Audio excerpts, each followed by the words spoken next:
Good morning, everyone. Last day of Ignite. You guys all made it, huh? Who's excited for the party tonight?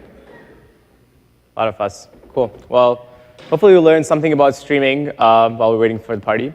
We're going to learn about streaming big data with HDInsight Kafka, Storm, and Spark streaming today. Just curious, how many of us have heard of Kafka? How many of us actually tried a Kafka cluster? OK, that's about 5 people. How many of us have heard of Spark? And also played with Spark, not streaming, just like batch or interactive? About 2. Great. So before we can talk about how we build streaming pipelines, let's talk about why we might want to build one and what business use cases they solve. So Bing Ads processes millions of events per second from the ad keywords that they search and the users search, and they serve up on their websites. They had this requirement where they had to process these not only within processing these millions of events per second, but they also had to process them within 60 seconds latency. They had strict requirements for the message sizes and also the events per second that was flowing in.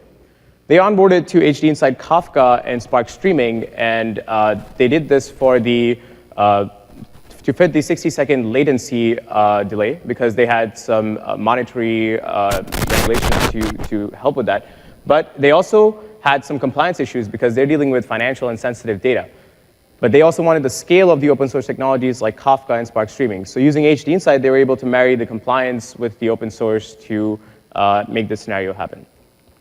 This is what their dashboard actually looks like. So they're actually ingesting the data in real time, and then using those keywords, they're generating new ad campaigns in real time so that they can get data from the social media sites to see what's trending now, generate the new ad campaigns, monitor the success of those ad campaigns, and then regenerate more ad campaigns based on that. So this provided for huge cost reductions and enabled new scenarios to happen for Bing Ads. Another use case is Office 365. So they had they're processing telemetry from all the documents, from either the offline or the online that you're clicking. This is also from the SharePoint documents that is coming in. And they have a feature also called My Analytics, where they show you where your time goes, who you have interacted with more, what documents are actually popular within your organization. So they're processing all this data in real time and then surfacing that up to the users so that you can be more productive. They also had strict requirements for compliance because these documents are very sensitive, so you have to scrub them and then be compliant. They onboarded to HDInsight and Azure, and they were, again, able to use Kafka and Spark Streaming to marry the open source scalability with the compliance. And that's just scratching the surface. Real-time analytics falls under a vast majority of use cases. One of the major ones is fraud detection. So every time we swipe a credit card, if we can catch that transaction within a certain window of time, then you can alert the user and something can be done about that transaction. Similar thing with stock trading and financial analysis there, where if you look at the history of a stock trade that comes in, and if it resembles one of the insider tradings, then you can alert the authorities in real time to flag that transaction, and then you can take some action against it. Another one is the real-time recommendations, where every time we go on any retail site, now we are seeing that these recommendations are coming in more real-time from any keywords that we've searched on other sites. They look at those, and then they surface them up versus them being batch from they're using the data in real time versus what you ran for search results yesterday. Another vast area for real-time streaming is IoT scenarios. So this is everything from connected buildings and planes. So last year we worked with CMU, where they were just able to look at the data ingesting from their buildings. They had data coming in from all the sensors. And just by ingesting the data, they were able to monitor it and then understand where they're using more electricity when they should not be. And just by ingesting the data, they were able to reduce on a lot of their costs. You can imagine that that scenario can be extended out to shopping malls, stadiums, to have more cost reductions there. One of the main use cases that Azure has been working with for IoT has been the connected car platform. So who here drives a Toyota? Who here knows someone who drives a Toyota? OK, that's around about a half of us. So Microsoft has been working with Toyota to build out their connected car platform on Azure. This is, again, data coming in from millions of cars, sometimes even more than millions of cars in any given region. They're sending large messages from sensor data to the cloud. So we need to be able to ingest this data, process it in real time, and then serve that out. So what might be some use cases of building out a connected car platform? One of them is pay-as-you-go insurance. So anyone here heard of Metromile or Progressive Snapshot? Okay, about a couple people. So Metromile and Progressive Snapshot do this pay-per-use insurance, where you will pay your insurance costs based on how much you have driven and how well you have driven. So for example, before switching over to Metromile, I had a large car insurance company for my service provider. And my insurance was about $130 a month, even when I was not using the car. But now I switched over to Metromile, where they give me a % mile. So when I'm not using the car, I'm not charged for the car insurance.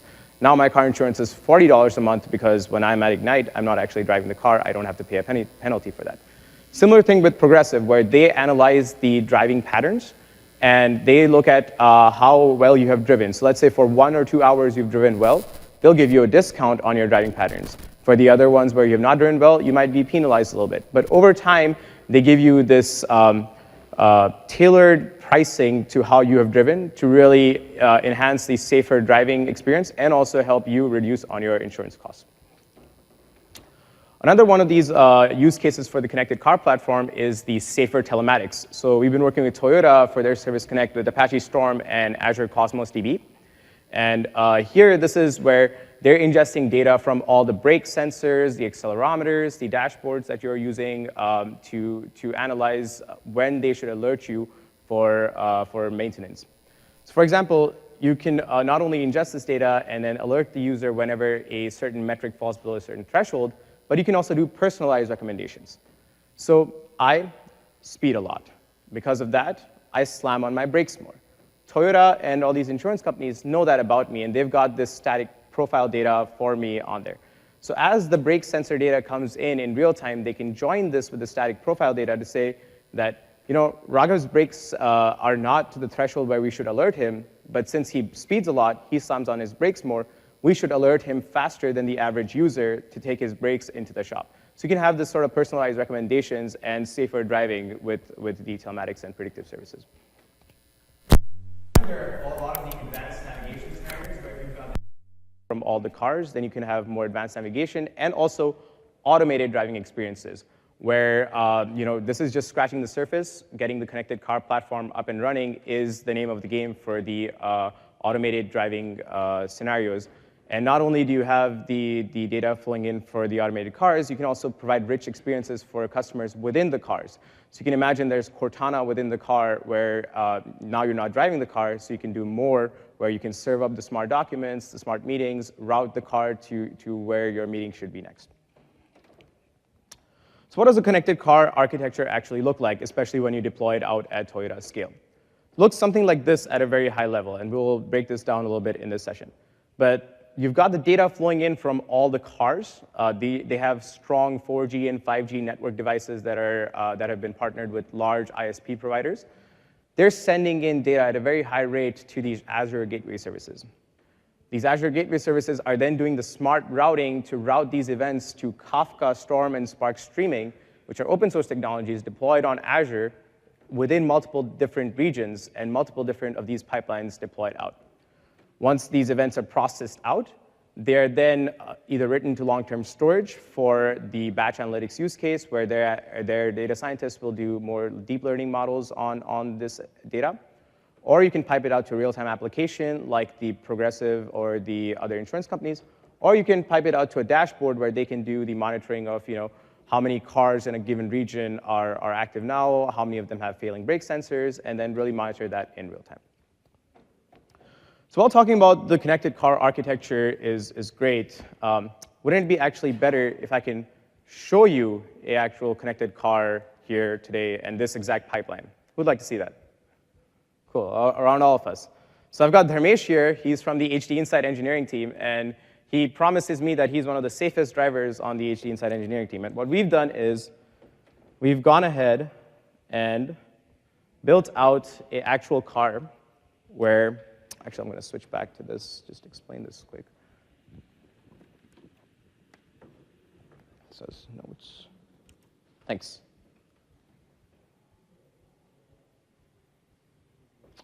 Yeah, so here instead, on the car, we programmed an Arduino Uno board. There's an accelerometer on the Arduino Uno board, and that's supposed to simulate like the brake sensors or the other sensors, the fuel sensors within your car that are sending the data. We programmed a Bluetooth module on here that's supposed to mimic the 4G, 5G network cards within the car. That is sending data to my laptop, which is going to act as a gateway, and then send the data to Kafka in the cloud. And from there, we have programmed a dashboard where you can see the the needle move as the car goes up and down. So with that, for those of us over there who can't see very well, I want to direct your attention here. So this is the car.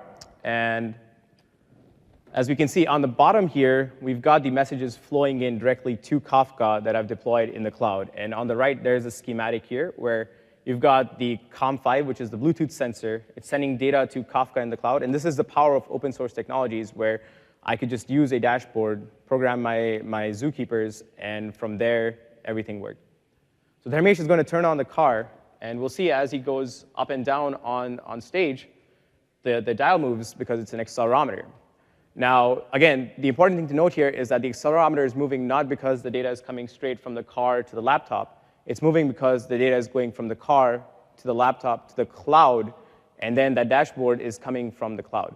And if you see a lag there, it's because my laptop would have died. It's not a limitation of Kafka. Kafka can really process millions of events per second, even billions of events per second. But you can see how real-time it is once the car moves, the data comes into the cloud. Cool. Thanks, Dharmesh.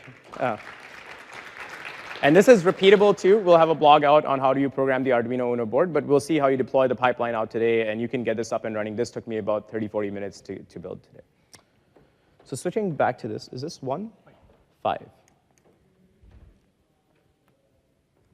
So hopefully that got you a little excited about what we're building today and what we're going to learn today. So here's the agenda for the rest of this session for about an hour. Well, first, we just talked about why you might want to build a real-time scenario for big data analytics. Next, we'll break down the streaming pipeline, the technologies used, and what their trade-offs are, and how would you architect a streaming pipeline. Then we'll identify the industry shifts towards open source technologies, the challenges that enterprises face when they have to deploy out the open source technologies, especially within a streaming space, and how Azure HDInsight helps. We'll understand the shift towards Kafka as the de facto open source ingestion engine, and also its internals, and how HDInsight Kafka helps, and the benefits of using that.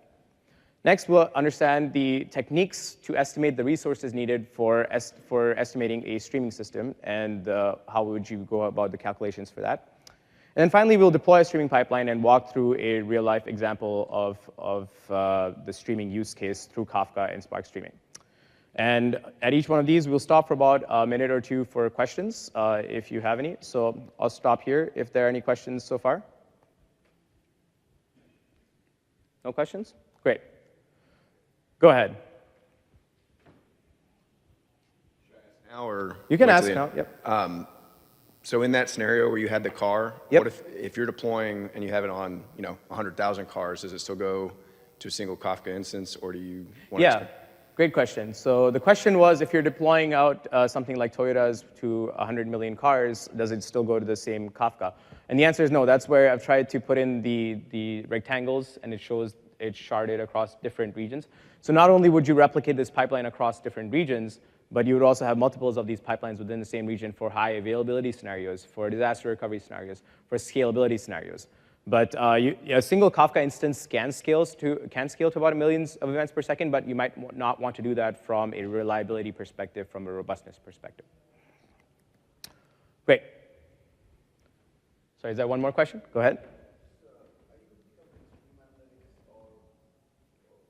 Are you talking about, so the question is, am I going to be covering Azure Stream Analytics?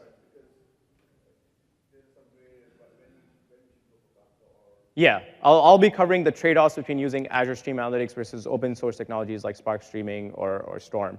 I won't go into the details of Azure Stream Analytics and how that works, but I'll be covering the trade-offs between the two. Great.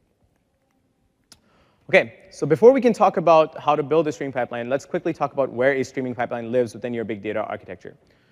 So 3 easy steps for building out a big data architecture. You have some place where you're going to ingest the data. This can either be the streaming data, which is coming in from the IoT devices, the clickstream analytics, or this can be the bulk upload data from your SQL databases that comes in at night.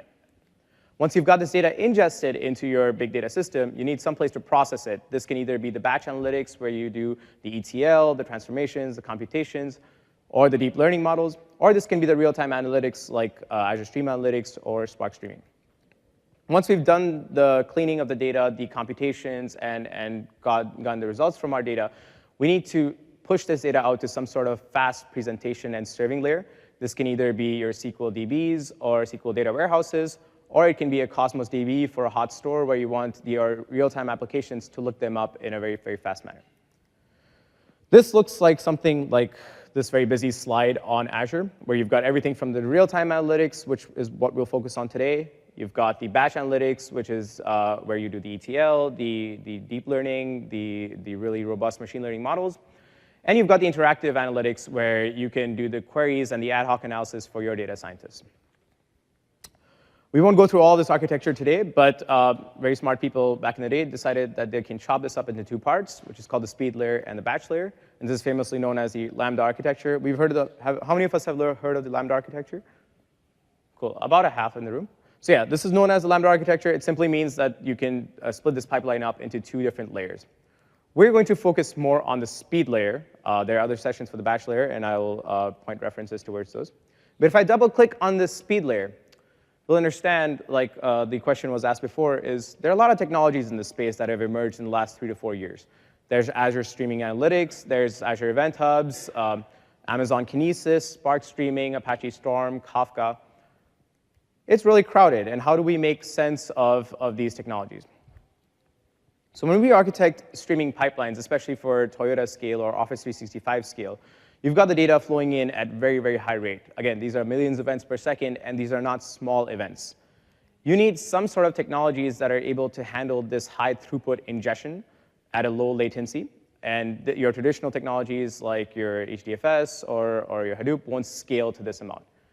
Once you've done this ingestion, you need some sort of low latency complex event processing unit to process these events, do the real-time analytics or the transformations, and then write them out to either the store, the applications, or the dashboards. So I've gone ahead and just tried to categorize those technologies that we saw into the event ingestion and into the event processing buckets. So for high throughput event ingestion, the industry de factos are really Apache Kafka, Azure Event Hubs, and Amazon Kinesis. Then for the event processing, there is a myriad of these technologies, and I won't get into the more nitty-gritty details of what one can do, but for the most part, if you're just getting started with streaming analytics, most of these technologies will do everything that you need to do, and there are more coming. This is not a comprehensive list. So what does this look like on Azure? On Azure, this looks like something like this, where for the ingestion, we've got Azure Event Hubs and Apache Kafka on Azure HDInsight as the 2 ingestion technologies. And then for the stream processing, we've got Azure Stream Analytics, Apache Storm, or Spark Streaming on HDInsight for the technologies there. Apache Kafka, Storm, and Spark Streaming are, again, open source technologies on HDInsight, and we'll be focusing more of the session on these technologies as we go forward. So there's some streaming concepts that you would want to review before you start to evaluate the streaming technologies for your use case. These range from windowing semantics like sliding windows, tumbling windows, and hopping windows, and processing semantics like at least once processing, which means duplicates are tolerable, at most once, or exactly once. I won't go through every single detail of these streaming concepts. There's a very nice link at the bottom of this slide if you want to understand these more in further detail. But when you're architecting your big data solution, you want to understand what sort of processing do you need to do. Do you want to do a tumbling window? Do you want to do a hopping window? Do you want both? And what kind of processing do you want, at least once, at most once? And then as you look at these technologies, you want to evaluate if these technologies can do all these things. And once you start evaluating these technologies, what you'll find is most of the technologies that we saw on the previous slide can do all of these things. Most of them can do these sliding, tumbling, and hopping windows. Most of them can do exactly once processing. If they can't do them on their own, they can do them with an extension or with a combination of another technology, right? So as decision makers, what are the decision points that you need to understand if you want to pick and choose which these streaming technologies? So on this table, what I've gone ahead is I've bucketed the open source technologies like Kafka, Spark, Storm, Flink on the left-hand column. And then the other technologies that are not open source, like Kinesis, Event Hub, Stream Analytics, on the right-hand side. And the criteria are, we'll start with performance and scalability. So let's compare these models. For open source technologies like Kafka, Storm, and Spark Streaming, you would deploy these in clusters, and there's an elegant scale model. There's no throttling because you own the cluster, you own every single configuration of the cluster. On the other side, there are multi-tenant services. So they have some throughput unit limits, which you can call them to get removed. And there are also message size limits you can call them to get removed. But it's a multi-tenant service, so fundamentally, they're different services. Next, there's the multi-cloud and hybrid architectures. We talk to a lot of customers where they don't want to be tied to one single cloud. They want the same architecture on AWS as they want on Azure. Or they want the same architecture as they want on-prem versus the cloud. If you use open source technologies like Kafka, Storm, Spark Streaming, then those technologies have the same APIs on whichever cloud you use, and also if you use them on-prem versus hybrid. So you have this lift and shift model where the same architecture works. If you want to choose a different cloud, you can go there, or you can have some sort of hybrid architecture. On the other side, it's not a lift and shift. You have to migrate the APIs. You have to use the technology-specific ones as you migrate from one platform to the other. Next, you want to analyze what kind of developer ecosystem you have. So if you have a shop that's more open source friendly, your developers are more Java, Scala friendly, Python friendly, and they like the notebooks UI, then open source might be a great option. If they have the .NET and SQL familiarity, then Event Hub, Stream Analytics expose out really nice SQL interfaces. Spark Streaming and Spark is also moving into the SQL space, and they're making strides there. But you'll get a richer experience for SQL on the Stream Analytics side. Next is support. So we'll see in a minute how the technologies, like the open source ones, have been used by a lot of companies for a long time now. These are companies like Uber, Netflix. They've been using these for quite some time, and they've built this expertise around these technologies. So if you run into a problem with, let's say, Kafka while you're trying to deploy it, you can quickly go on Stack Overflow and find the answer within seconds. Or if you run into some issue with Spark, someone has probably figured out that answer in a notebook. For the other technologies, you have to call the company and get the support from them. Finally, there's the ease of use, where Kafka, Storm, and Spark Streaming are are open source services that you would deploy on clusters.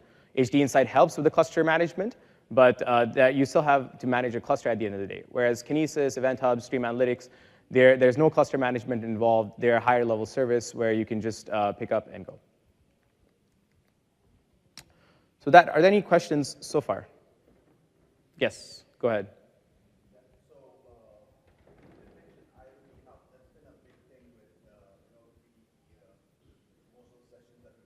Mm-hmm. Yeah. So IoT Hub, so the question was, I haven't mentioned IoT Hub, and that seems to be the focus of many sessions that have been here at Ignite. So IoT Hub is abstracted away on this slide, but IoT Hub is encompassed by event hubs. So there's the IoT Gateway, and then IoT Hub, as its ingestion technologies, uses event hubs. So when you're evaluating that, you can evaluate event hubs as the IoT Hub. Does that answer the question? Yeah. Speak up. Yeah.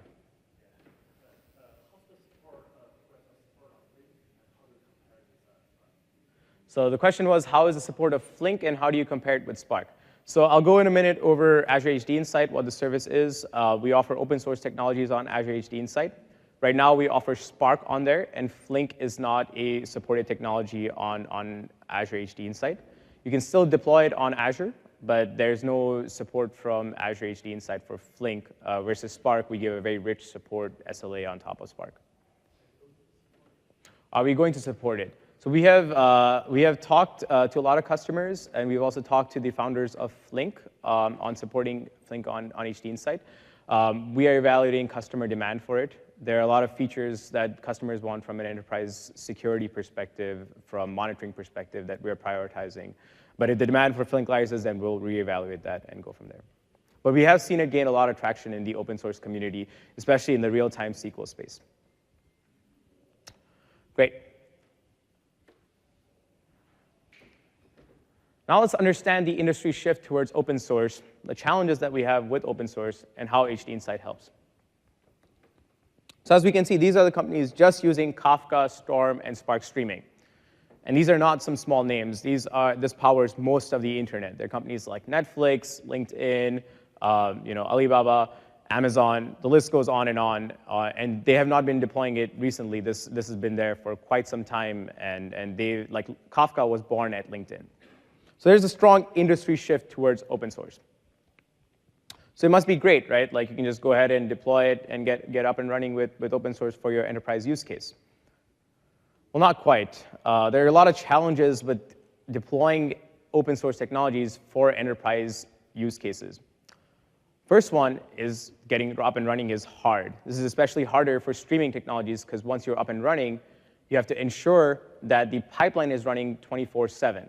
Streaming technologies like Kafka are the gateway for your data ingestion. If your Kafka is down for, let's say, 1 hour, then you're not ingesting data for that 1 hour, and you're dropping data on the floor.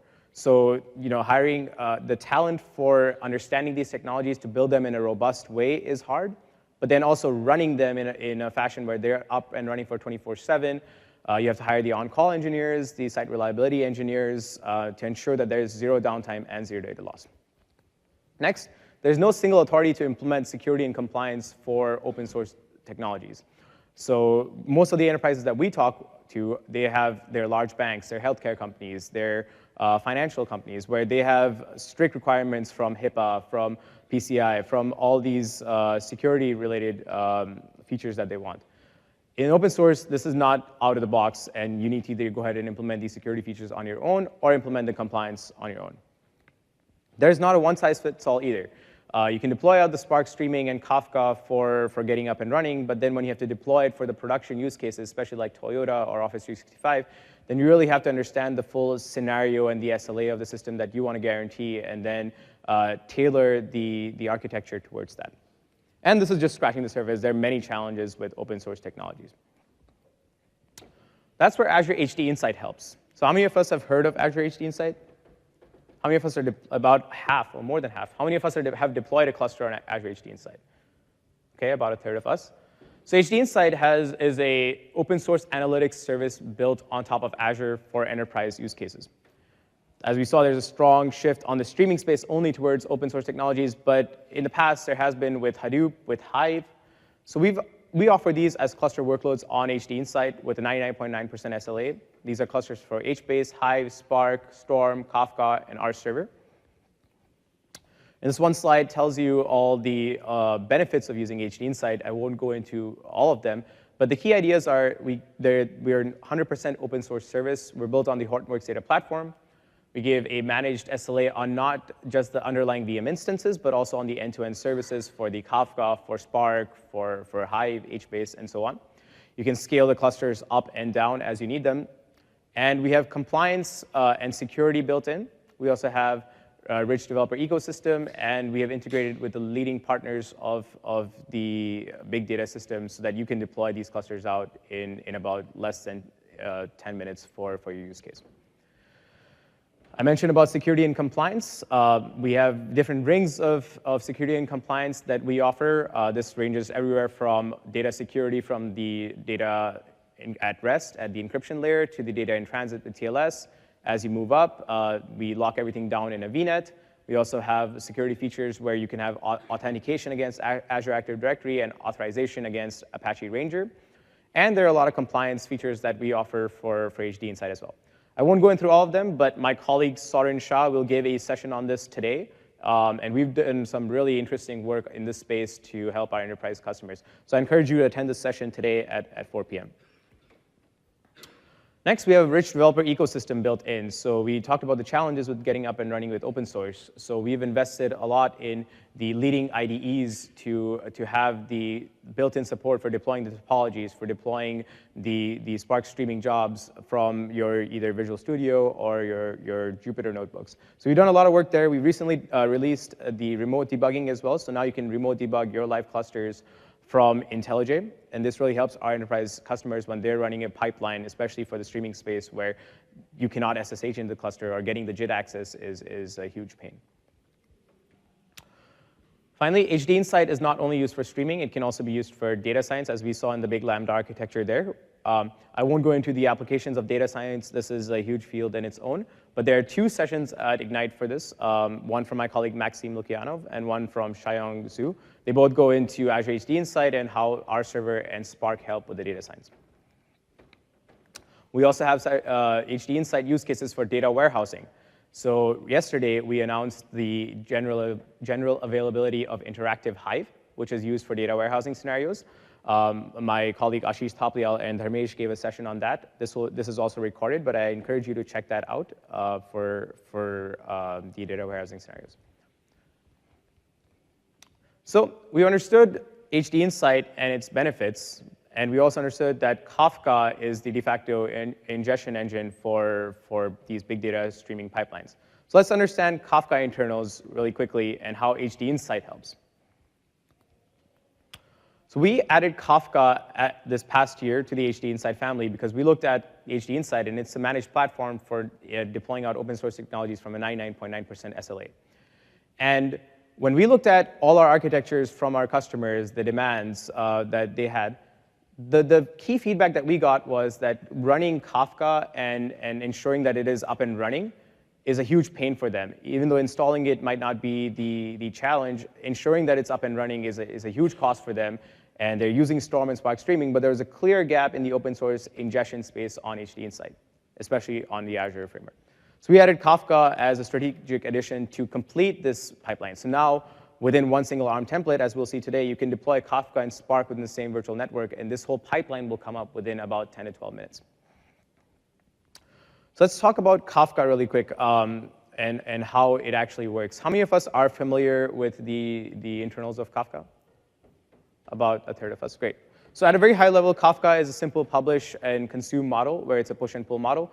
You have producers that are producing events to Kafka. The events are organized in something known as a topic, and consumers are just going to consume from this topic. Simple, right? To give parallelism, the topics are organized into partitions where you can have multiple producers producing to different partitions of the same topic, and multiple consumers consuming from the different partitions of a topic.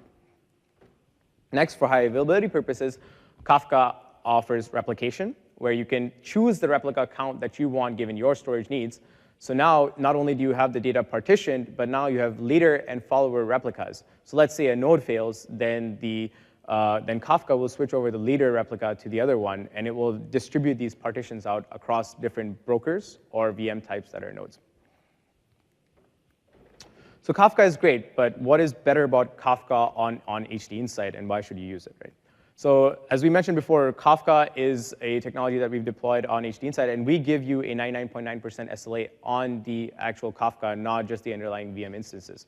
This means that we'll install the bits and then ensure that your Zookeeper is up and running for 99.9% of the time, your brokers are alive and up and running for 99.9% of the time. Through 4 clicks, you can get a Kafka cluster that is up to 768 terabytes of storage, and that's a soft limit. We'll see all the architectures that we've deployed for Office 365 or even Toyota. We've never hit that limit, but that's, again, a soft limit. We can increase that. We also innovated on the features for Kafka, like rack awareness. So rack awareness was built in Kafka in the open source with the notion of a single dimensional view of a rack. This works great for cloud environments such as AWS, but for environments like Azure, where the rack is actually a 2-dimensional view where you have the fault domains, which is everything that is attached to a single pod. And then you have the update domains where Azure pushes out updates for every single security release or the OS patches. That's another dimension. So we did a lot of work to translate this into the Kafka rack awareness, and we have tools that also help with rebalancing your partitions. But Kafka on HDInsight offers rack awareness for the Azure environments and ones that have more than one dimensional view of a rack. Next, we've integrated very closely with Azure Managed Disks. So how many of us have heard of Azure Managed Disks? This was a release that went out about 4 months ago. They went GA 5 months ago. So Azure Managed Disks is a great technology. It abstracts you away from the manageability aspects of a disk that's attached to your VM. We've integrated very closely with them. So before Azure Managed Disks, the Kafka clusters that you would deploy were limited to 1 terabyte per node storage. Kafka is an ingestion-heavy technology. So because of this, the disk often becomes the bottleneck. So if you were to deploy a 48-node cluster, you could only have 48 terabytes of storage on your Kafka cluster. Integrating with managed disks, you can now deploy up to 16 terabytes per node, and these are 1 terabyte disks that you can attach to your cluster. So now if you have a 48-node cluster, you can go up to 768 terabytes of storage versus the previous 48 terabytes. Now, why is this important? It's important because if you look at the cost of a disk compared to the cost of a node, we'll notice that the cost of a disk is a fraction of the cost of a node. This really matters for the Kafka cost as you scale these workloads out, especially at Office 365 scale, at Bing Ad scale, at Toyota scale. Because as you scale these out, you can just add more disks to your nodes, and your costs will go down exponentially, while your scale will also increase exponentially. So now, not only are you increasing the scenarios that are available to you, you're also reducing on costs drastically as you scale these workloads out. Azure HDInsight Kafka also integrates very well with Azure Operations Management Suite. So Operations Management Suite is a technology that provides a rich experience for alerting, monitoring, and doing some predictive maintenance against your HDInsight clusters or any Azure resource that you have. When we talk to our enterprise customers, the biggest challenge with Kafka, with streaming technologies, is monitoring these pipelines and ensuring that your events are not leaking or one technology is not going faster than the other. And there were not enough tools to monitor these pipelines on Azure.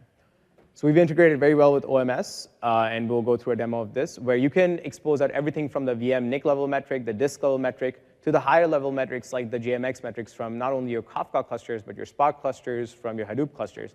So through a single pane of view, you can have the dashboards and the alerts that you can configure for your streaming pipeline.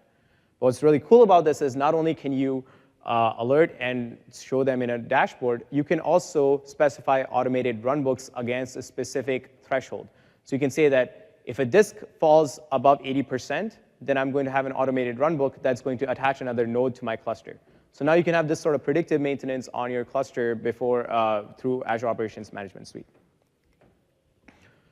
Finally, we asked that we deploy Kafka in a virtual network, and we separate out Kafka and Spark because, as we saw, you want to separate out ingestion and compute for the streaming use cases. But the key requirement from most of our customers, especially the large banks, the healthcare companies, Toyota, is that once they have the virtual network, they want to be able to lock down the virtual network through network security groups so that no one can access the streaming pipelines or even discover them. So you can deploy the Kafka and Spark in a virtual network, but then you can also lock it down. And you can also peer other VNets together without having to pay a performance penalty.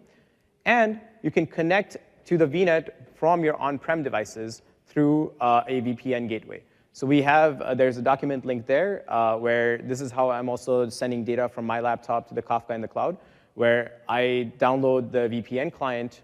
We have automated templates for this. Once you join the VNet, then through a VPN client, you can securely send the data to Kafka without having to pay a performance penalty. Finally, when we talk to a lot of enterprises and they build out this robust streaming pipeline, they care about things like disaster recovery scenarios, high availability scenarios.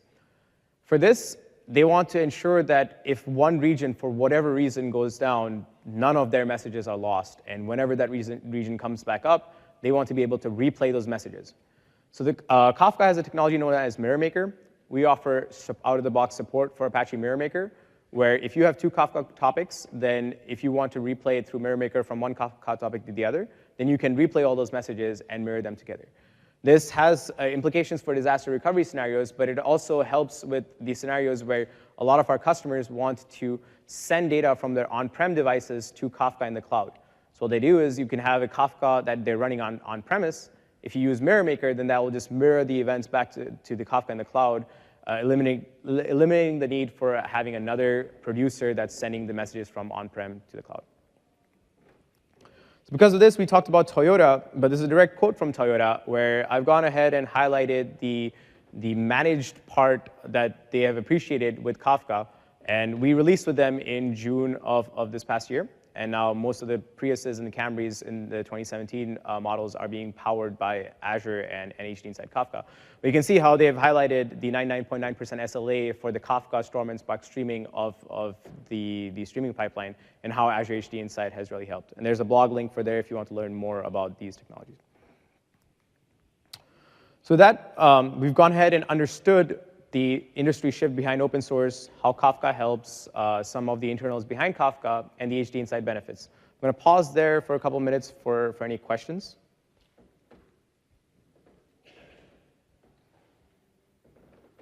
Go ahead.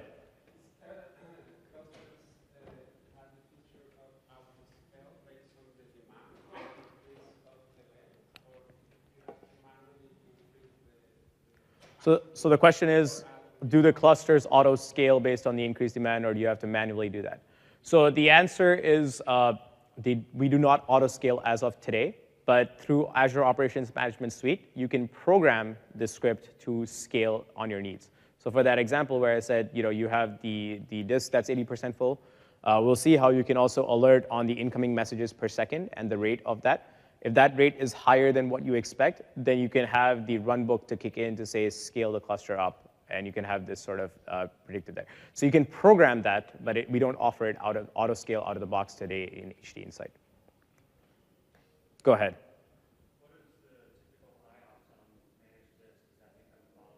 Yeah. So the question is, what is the typical IOPS for managed disks, and does that become the bottleneck? That's a great question, because that's going to be the number 5 topic that we go into next. So let's revisit the question after I go through number 5. But short answer is no, the IOPS are not the bottleneck for Kafka on managed disk. Any other questions? Great. So now that we've understood Kafka, let's go through some techniques to estimate how would you size your Kafka cluster, or how would you go through thinking about how many resources do you need for your Kafka. So the question asked was, what typically ends up being the bottleneck for Kafka, and is it managed disks? So in general, in big data, there are 4 bottlenecks that you can have. You can have CPU, you can have memory, you can have disks, and you can have your network. For Kafka, CPU and memory are often not the bottleneck, because it's an ingestion-heavy technology. It is built in a very scalable, performant way. And Kafka uses the file system cache, so memory is usually not the bottleneck. Network and disks often do become the bottleneck, and usually when you're designing your system and figuring out how big your clusters need to be, there's a trade-off between how many nodes you have from a network throughput perspective per node, and how many disks do you attach to the VM. So let's walk through an example of this. Let's say in a hypothetical scenario, you've got a message rate of 10,000 messages per second, and each message size is around 150 kilobytes.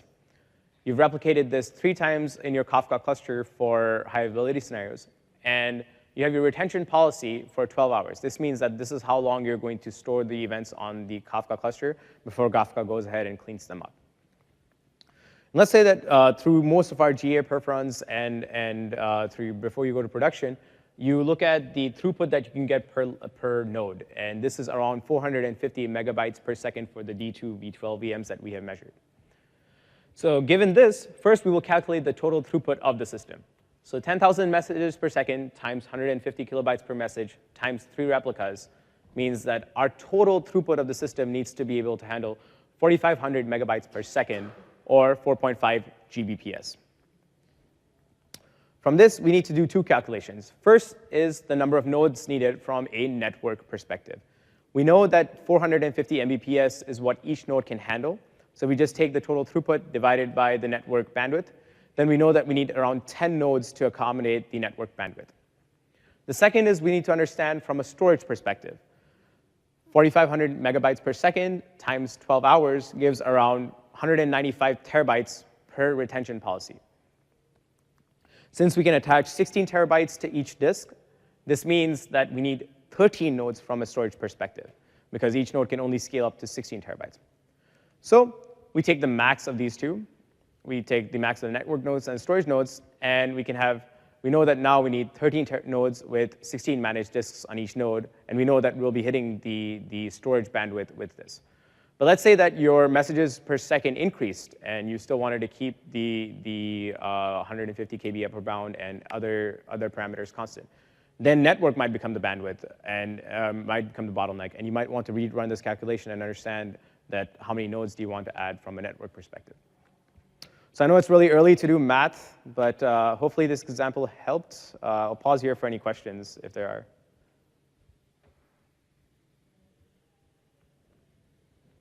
Oh, does that answer the question that was asked before? Does the managed disk? So yeah, usually managed disk is not the IOPS. From our results that we found, there are two types of managed disks that you can attach to the clusters. There are the standard managed disks, which are the HDD based, and the premium managed disks, which are the SSD based.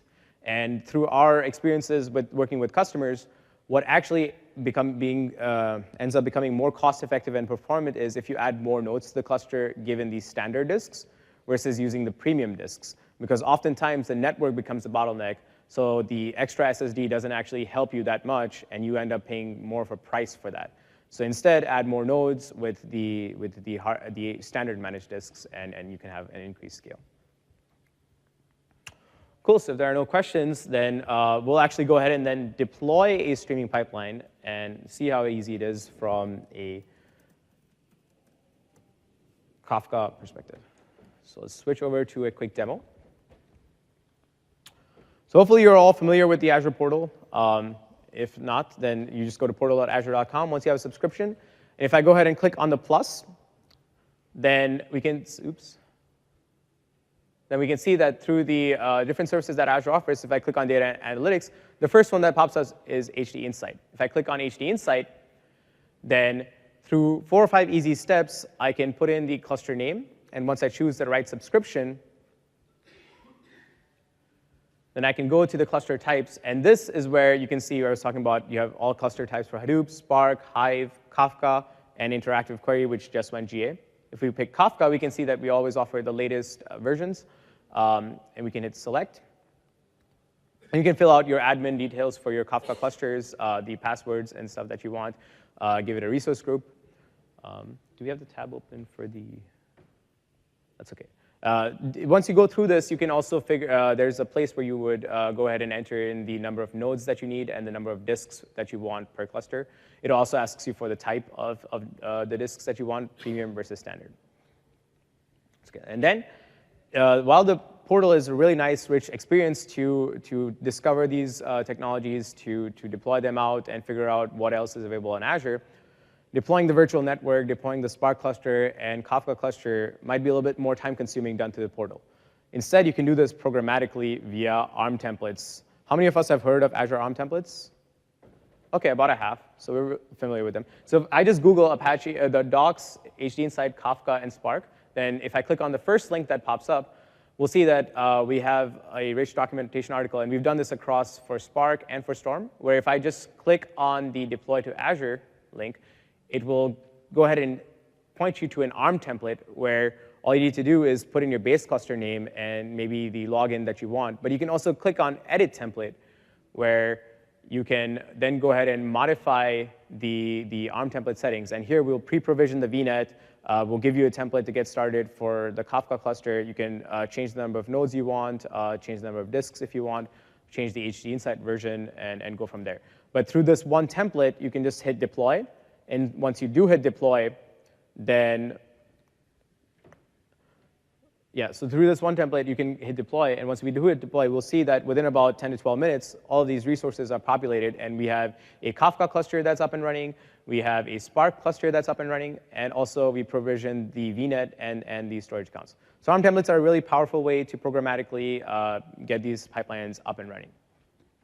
If I go to the Spark cluster, then you'll see that we've pre-populated 2 of these notebooks. These will be available on GitHub, but on that same article, there are notebooks that will help you stream data from Twitter to get you started. But for this example, we thought that we will simulate a real-time taxi pickup scenario. So if you've taken the data set from the New York City taxi cabs, where they have the data from the pickups for how much time each pickup takes, how much each ride was, and so forth.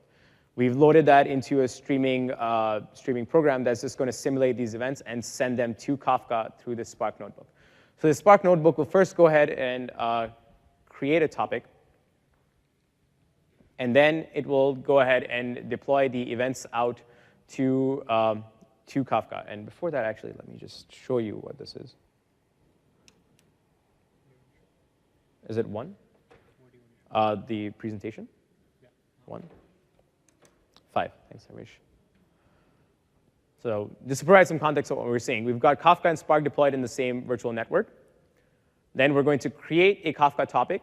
and we're going to publish New York taxi events to the Kafka topic. Then in the same Spark streaming notebook, or in a different Spark streaming notebook, but the same Spark streaming cluster, we're going to stream in the events in a tumbling window. And then we're going to analyze them into a real-time SQL. So Dharmesh is going to go ahead and run this notebook, which is going to create a Kafka topic and then publish the events to the Kafka topic. Did you already do that? So you already ran the notebook. Now this, what we're seeing on the screen, is SSH into the cluster, and we're just describing the events that are flowing in to the topic. So you can see that the producer is running, and it's simulating the events in real time. We've got everything from the pickup date time to the trip amount to the search pricing and whatnot. So this is simulating the events in real time. If you go to the second notebook, and we pre-populated this with most of the code here, we can read from that same Kafka topic that we had first created, which is topic 2.1. And we set the batch interval for 6 seconds, which means that every 6 seconds, we're going to analyze the number of trips that were taken and the data that's flowing in. But for that last, we're going to analyze it for every single point in time for the last 6 seconds. So if you keep going down, we'll see that you can parse these into an object, and then we're going to write them out to the store. So as the events are streaming in, there's this one simple line that you have to add, and it will write it to store that is to the storage account that's attached to your Spark streaming cluster. And then we'll also store them out to a temporary SQL table where we'll do the real-time SQL, and we can see the events flowing in here. So if we go down, do we run this notebook? Did we run this notebook? So this notebook is running. It will take around 30 seconds to complete.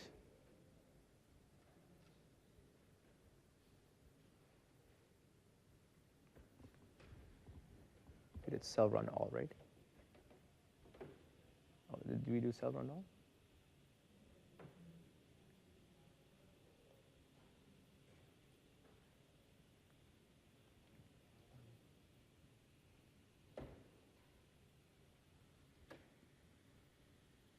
OK, we'll come back to this. While this is running, it'll run for about 30 seconds. We'll switch over to the monitoring. So we talked a lot about the monitoring. Yeah, so we talked a lot about the open source and how it is, how managing it and monitoring it is hard, and how we've integrated with OMS. So I just go to my Kafka cluster. I'll see on the left-hand side where I've got all the administration. Then there is the monitoring that I can click on. Through there, I can either enable or disable OMS. But once I enable OMS, then you'll go to a dashboard that looks something like this, where you've got all the metrics that are flowing in from your either Kafka clusters, Spark clusters, whatever is flowing into this dashboard. From here, you can either go drill into the metric itself here, or we've also provided you some pre-populated metrics that you can use for your dashboards. So on this one, the question was asked before is on auto scale. So this one is actually showing you the incoming messages per second and the bytes per second. So as you can see, when we stream the data to the Kafka topic, there's a huge spike on the incoming bytes per second. So you can either dashboard on this metric, and that's still running. So it was running and it just stopped. So that's why there's a spike and then it dropped. But you can not only show this in a dashboard, but then you can also click on the alert here, where if you go to the alert, then there's this rich dashboard, rich UI, where you can put in the type of query. You can add the troubleshooting guides, any steps that you want for this alert. You can configure how often this alert runs and who all it goes to. But then if you look at the bottom right-hand side, that's where we have the runbooks. And not only do you have the runbooks, you can also have a webhook to call the web APIs whenever this alert fires. So let's say that your incoming bytes per second is higher than what you had expected. Then you can fire an alert, and then also call into a webhook or into a automated runbook to do any sort of action that you want on the cluster. You want to switch back to the notebook to see if that completed? Yep. Yeah. So this completed. If you go back to the temp table, just run that again. We'll see that the events are streaming in here. And here you can do something like, in the last 6 seconds, what is the average pickup time? And then monitor that over time to see if that goes down, if you can do something better there. And as Dharmesh is rerunning this cell every single time, this data is streaming in. So you see different events populate, because it's every for the last 6 seconds, what are the taxi cab trips taken, and we're populating that into the SQL table. But you can do a group by, you can do an average on here, and then this is a really powerful technique for doing real-time SQL. And I believe with that, there's also a storage account that we had. Yeah, so this is a storage account where we were piping the events out to the taxi NYC folder, and here we can see that all the events are getting written. So now not only do we have the events being published at a very high rate, we can also do the real-time SQL and pipe them out to long-term storage. And for streaming scenarios, you might even want to pipe that, have another line there that pipes all these events out to a hot store like Cosmos DB, where your real-time applications can then look up very fast from there. So I don't have a line there, but you can have another line there that will pipe the events out to Cosmos DB for the hot lookup there. OK, with that, we'll switch back.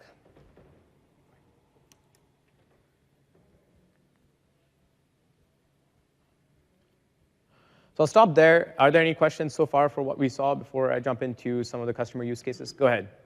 Can we replace the managed this by Azure Data Lake Store?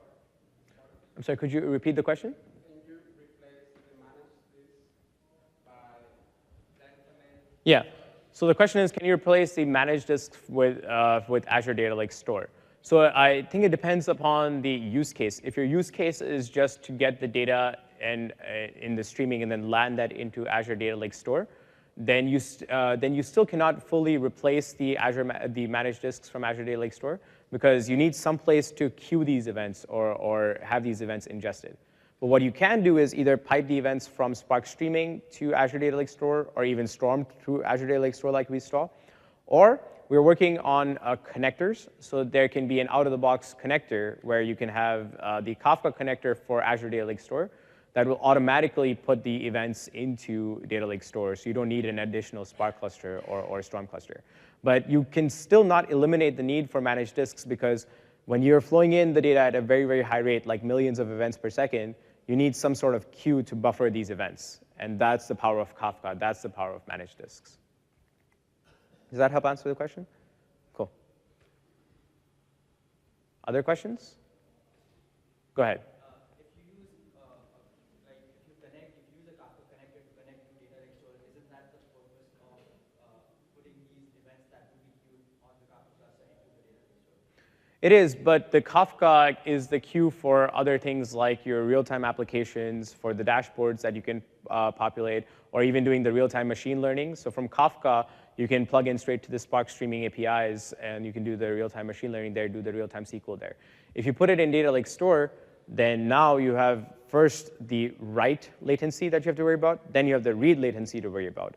So and Data Lake Store is not meant to handle these millions of events per second at the high rate that Kafka is. So you might want to store these events out for the use cases for like storing the raw events and then doing the machine learning or the ETL or whatever you want once these raw events are stored in Data Lake Store. But for the hot path, you don't want to read and write from data. You don't want to read from the Data Lake Store directly.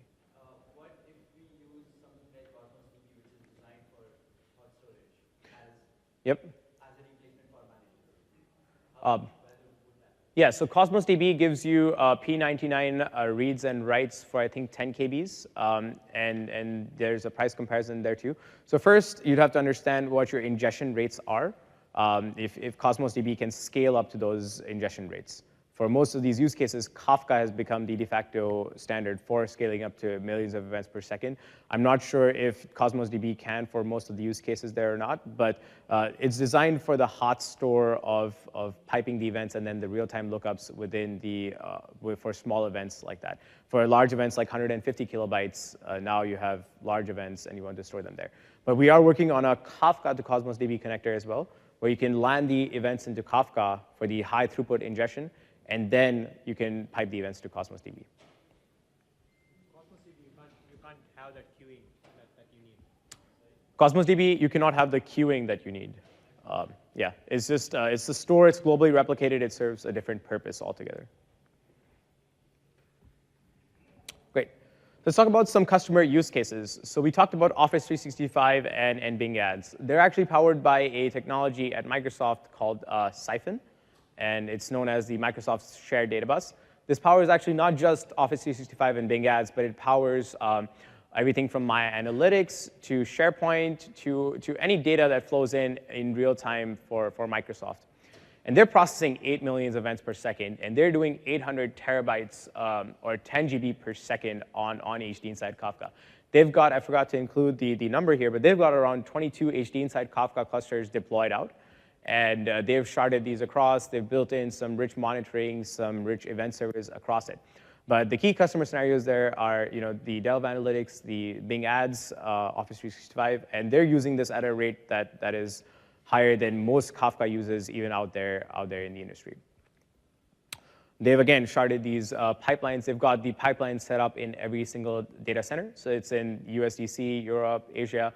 And they've got Kafka to Spark streaming, and then they do the Elasticsearch to Kibana, and then pipe the events out from there.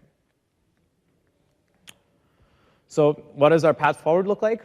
HDInsight streaming, we're doing some continued innovations in making Kafka, Storm, and Spark streaming even better and more secure compliant for our enterprise customers. And we're going to provide more of this rich monitoring experiences and more of the operationalizability experiences to reduce on the cost for our enterprise customers, because that continues to become a pain point still today. So what does this look like? I don't actually have a slide on that, but it looks like you would secure this across the whole streaming pipeline and also have the monitoring across the whole pipeline. And we recently acquired LinkedIn, and we've been working very closely with them. So this is a picture at the last Kafka Summit. Kafka was born at LinkedIn, and we've been working very closely with them to innovate on these features. Whenever our enterprise customers want some features, then we work with them to understand how we can innovate on them if this is something that they've done in the past, and also how we can push that back out to open source and have that close collaboration there. And we're working on some really cool features with them going forward. We also have committers on our team, where Nan and Arijit are two of the engineers on these HDInsight engineering team. And the last Spark Summit, which was in July, they went ahead and actually gave a talk on structured streaming on HDInsight and real-time data at Spark Summit. So we're continually making more investments into this space. If you want to get started, then there's all these slides will be shared. There's a slide that groups the HDInsight Developer Academy and Guide, which is a comprehensive guide for getting started on HDInsight. But then there are these streaming resources where you can get up and running by deploying the Kafka, configuring the scalability and the high availability with rack awareness, and the best practices around that. And then the notebooks that we saw today with the Spark streaming, Spark has two types of streaming, structured streaming and de-streaming. You can also use Kafka with Storm. And then there's the monitoring with the OMS, and then extending it from your on-prem to the VNet and using MirrorMaker. If you have any questions or feedback, please email me and fill out the speaker evaluations for this session. And there are the other Ignite sessions for HDInsight. I spoke through most of these, but this is just one slide that shows you where you can find all of them. And they're all, if they were already performed, then they're all available online for you to view. And then there's an HDInsight booth at the expo. Come tweet at us, and also come to our booth for some swag. So with that, I believe that's it. Thank you. Yeah, thanks.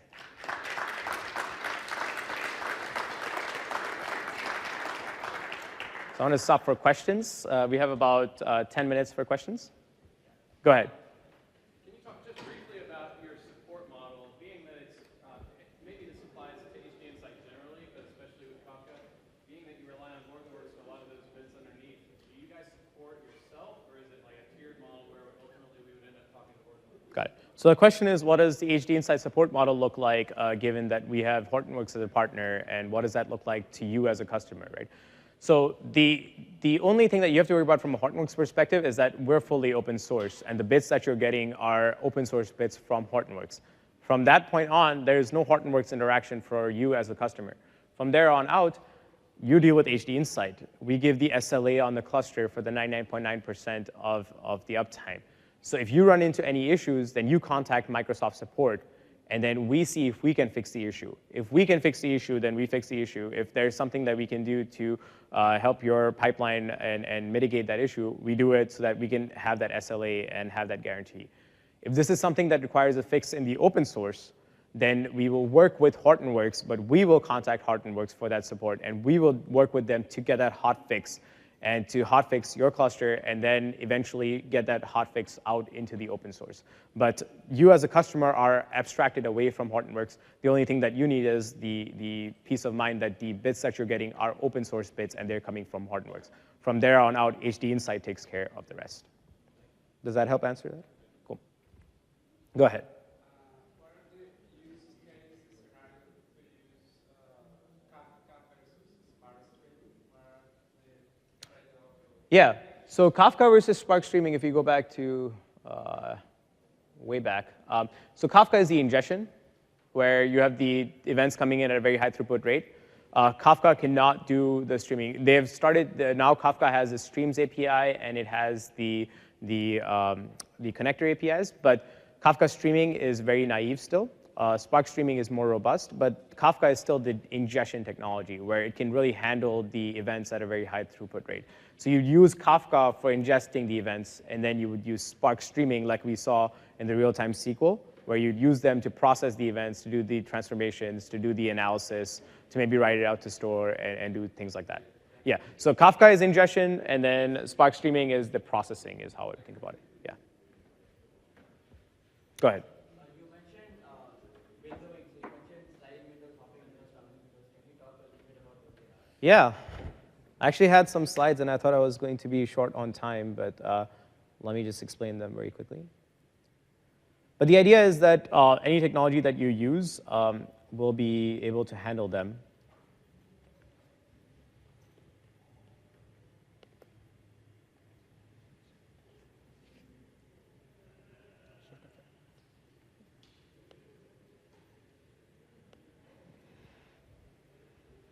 So let's walk through an example of a sliding window, right? So let's say that your slide interval is 5 seconds and your window size is 10 seconds.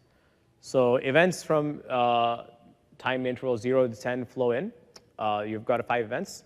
Then when you evaluate the window, you're going to evaluate the window for every 5 seconds, your window size is going to be 10.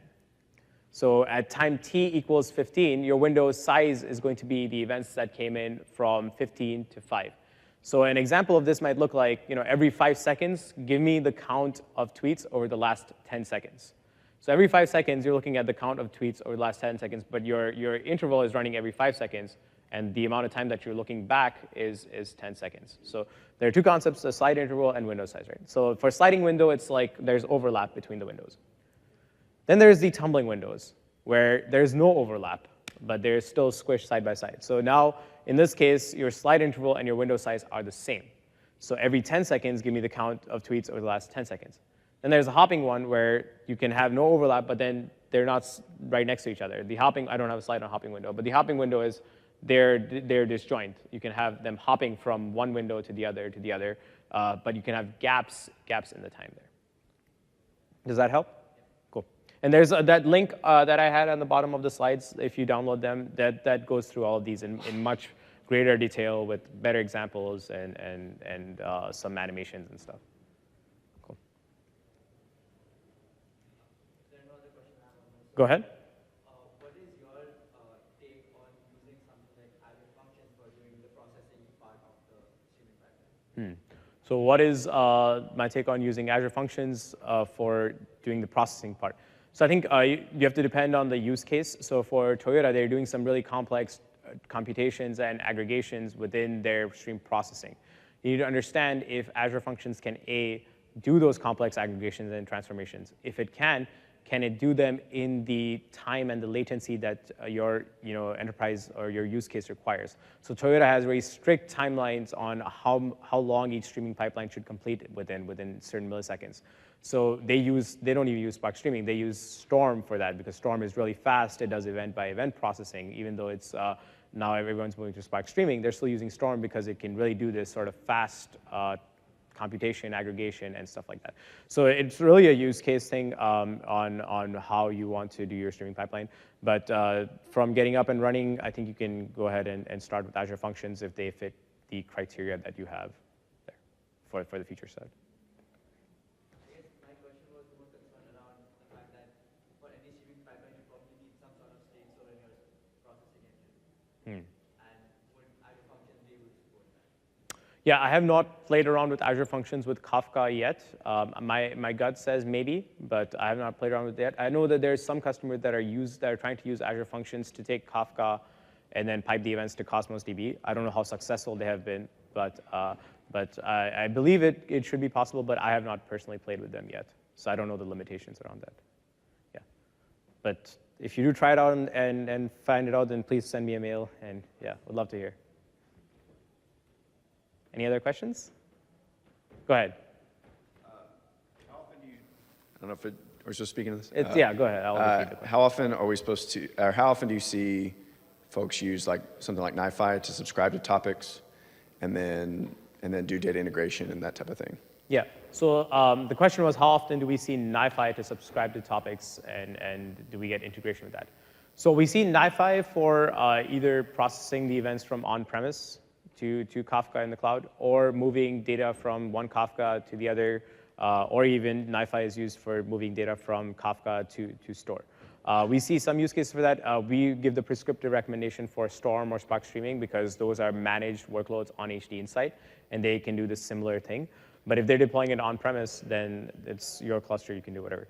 Integration points with that, apart from the standard Kafka APIs and the standard APIs for other workloads, we don't give any support for NiFi. But once it lands in the Kafka, then we have support for that. So we ensure that the versions for Kafka that we have out are always the latest ones. If not, they're at least 1 to 2 backward compatible ones, because they're open source. So if something breaks in the open source, then that's the support there. But for the most part, we have not seen many things break in the NiFi pipeline for Kafka in the open source. So the support there is open source, but we don't do anything special or for better or worse in that case. So so Kafka is open source, and KSQL. So the question was, do we support KSQL? KSQL is a SQL technology that Kafka has added in this last release, where now you saw the Spark streaming doing the SQL table in the real time. KSQL adds support where you can do it directly from Kafka, eliminating the need for doing Spark SQL and the real-time SQL query. And the question was, do we support it? So KSQL was added as part of the open source Kafka. So with the next release of Kafka, you should be able to get KSQL on there because it's just in the bits. Now, from a traction perspective, we have not heard or seen any customer use KSQL yet or even ask for it, because KSQL is just running off the ground. They just released private preview of that, or they released preview of that. I don't know if it's GA yet or not. But I think that's the signal that the direction where Kafka is moving is, it's not only going to be this ingestion engine, it's also going to try to be the stream processing engine and do a lot of this like real-time ETL, real-time processing that Spark streaming can do or Storm can do. So if you want to do it in Kafka, you can do it in Kafka without having another cluster there. So that's the direction where the founders of Kafka are moving towards. They've released support for like even at least once processing or exactly once processing in Kafka. That's the direction where they're going. I don't know how long it will take for enterprises and the industry to get there, but there is support for that, and that's the direction where they're moving in.